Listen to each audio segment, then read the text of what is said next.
31 mai 2021, 31 mai 2022, un an déjà jour pour jour que Kitan Jésus passe à l'arme à gauche.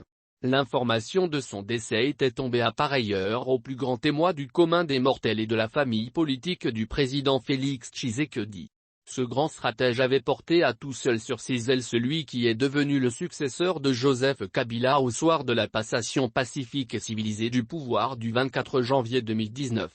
On s'attendait le moins à vivre de fortes turbulences au sein de la coalition FCC à une année de l'arrivée au pouvoir de Félix Tshisekedi. Le FCC de Joseph Kabila partait avec la faveur des pronostics dans ce climat tendu qui virait presque à une coalition. Cependant, contre toute espérance, le cinquième président de la République démocratique du Congo parvenait comme par hasard à désarçonner le FCC de Kabila, avec toute leur artillerie, grâce à Kitan Jésus.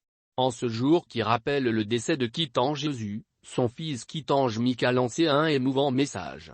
Le président fondateur de la dynamique Kitan Jésus reconnaît que son père est immortel dans son esprit. Il aura donc fallu 6 mois pour que Kitan Jésus laisse le pouvoir pour lequel il a tant combattu dans l'ombre de Félix Tshisekedi.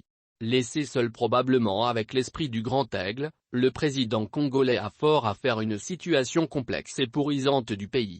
Et le nouveau Kitan Jésus tarde à venir ou s'affirmer dans un microcosme politique où les alliances se font et se défont au gré des intérêts.